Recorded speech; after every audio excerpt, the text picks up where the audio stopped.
आयुर्वेदामध्ये 3 दोष सांगितलेले आहेत. वात, पित्त आणि कफ. या तिन्ही दोषांनी मिळून शरीराची आणि मनाची प्रकृती तयार होते, म्हणजे स्वभाव तयार होतो. शरीराचं ओरिजिनल ठेवण, मनाची ओरिजिनल ठेवण ही या 3 दोषांमधनं तयार होते आणि म्हणूनच त्याला शारीरिक प्रकृती आणि मानसिक प्रकृती असं म्हटलं जातं. नमस्कार, मी डॉक्टर मधुरा भिडे. मी गेले 25 वर्ष शुद्ध आयुर्वेदाची प्रॅक्टिस करत आहे. आयुर्वेदामध्ये, आयुर्वेद शास्त्रामध्ये प्रकृती हा पॉइंट जो आहे तो खूप महत्त्वाचा मानलेला आहे.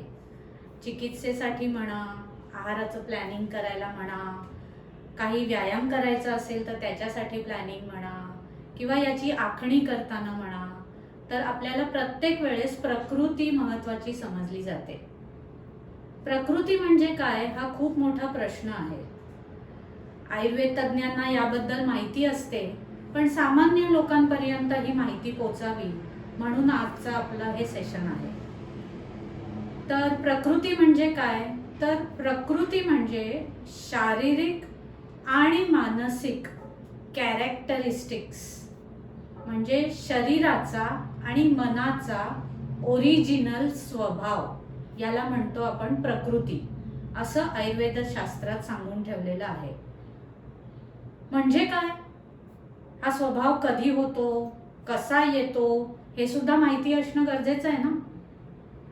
तर हा स्वभाव किंवा ही प्रकृती, ही शारीरिक मानसिक प्रकृती आपल्या जन्मापासून आपल्या बरोबर असते.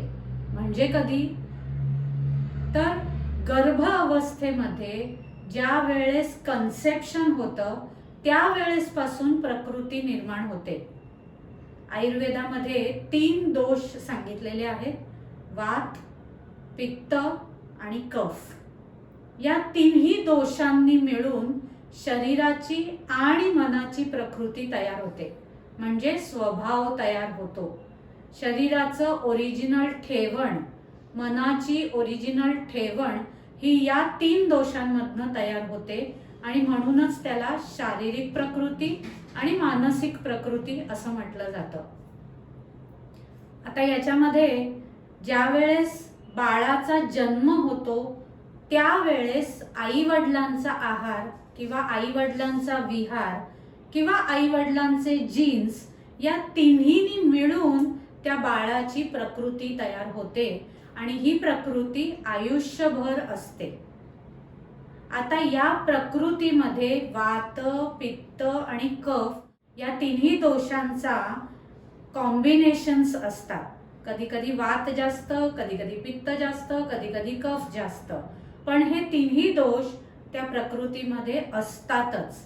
एखादं वर एखादं खाली असं परम्युटेशन कॉम्बिनेशन्सनी प्रकृती बनते.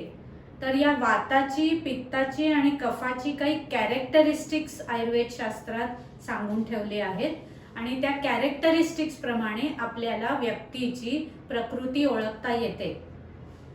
याच्यात काही उदाहरणं आयुर्वेद शास्त्रात सांगून ठेवलेली आहेत, ज्याच्यामध्ये एक उदाहरण छोटंसं मी देते की वात प्रकृतीची व्यक्ती कुत्र्याचं अनुकरण केलेली असते. म्हणजे कुत्र्याला जसं बारीकसा आवाज झाला तरी जाग येते, तशी वात प्रकृती व्यक्तीची झोप असते.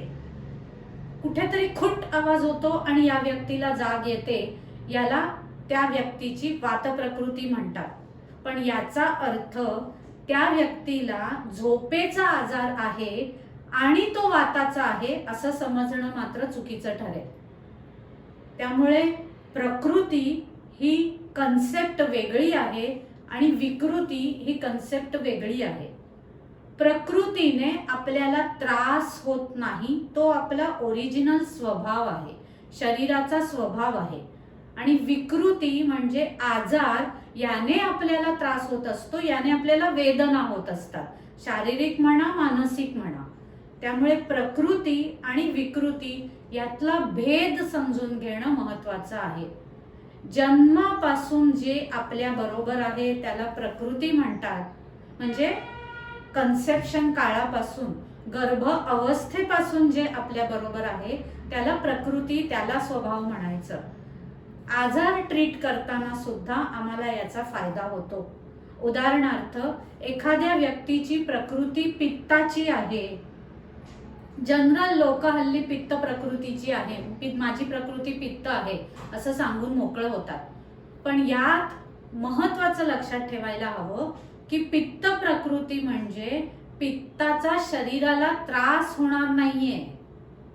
तुम्हाला उलट्या होत असतील, पोटात जळजळ होत असेल, डोकं दुखत असेल, जुलाब होत असतील, पोटात ऍसिड तयार होत असेल, अपचन होत असेल, गॅसेस होत असतील, तर ही पित्त प्रकृती नव्हे. हा तुमचा विकार आहे, ही विकृती आहे, हा आजार आहे.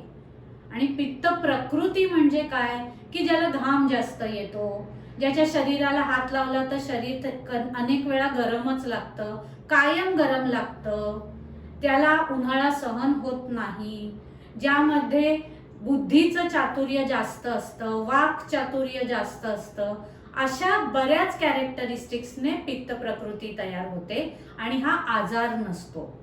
विकृती म्हणजे आजार आणि प्रकृती म्हणजे स्वभाव.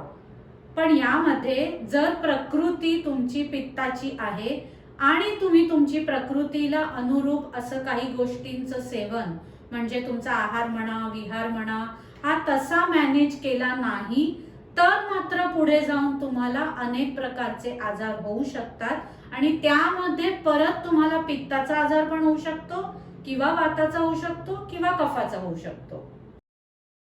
आता मी तुम्हाला वाताबद्दल सांगितलं, पित्ताबद्दल सांगितलं आणि राहिली ती कफ प्रकृती. तर या कफ प्रकृतीबद्दल अनुकरण सांगितलेलं आहे हत्ती किंवा हंस. हत्ती जसं हळूहळू स्पीडने चालतो किंवा हत्तीचं वजन जास्त असतं, ही त्याची प्रकृती आहे. आणि अशाच प्रकारे कफ प्रकृती सुद्धा असते.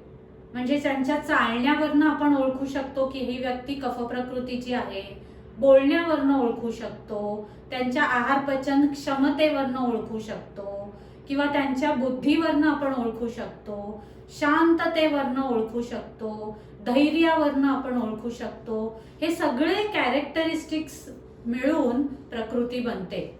म्हणून आता मी हे कफ प्रकृतीचं पण उदाहरण दिलं.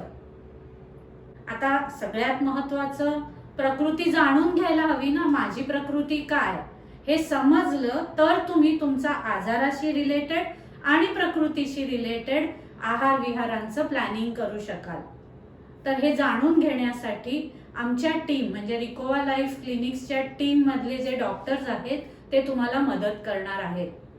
त्यासाठी तुम्हाला फोन करायचा आहे 8380016116 या नंबरवर. या प्रेझेंटेशन मध्ये आम्ही एक लिंक पण देत आहोत ज्यामध्ये तुम्ही आमच्या वेबसाईटवर म्हणजे www.ricovalife.com या वेबसाईटवर जाऊन प्रकृतीचा फॉर्म भरू शकता. जी फॉर्म आमच्यापर्यंत पोहोचतात आणि मग आम्ही तुम्हाला तुमची जी काही प्रकृती आहे ती सांगतो. आणि या प्रकृतीला आवश्यक आहार विहार काय असू शकतो याची सुद्धा माहिती आपण तुम्हाला देतो. पण हे सगळं अपॉइंटमेंटने घडतं. त्यामुळे या प्रकृतीबद्दल अधिक माहिती जाणून घेण्यासाठी www.ricovalife.com वर तुम्ही जाऊ शकता आणि या YouTube चॅनलला तुम्ही लाईक आणि शेअर पण करू शकता. आत्तासाठी इतकंच. धन्यवाद.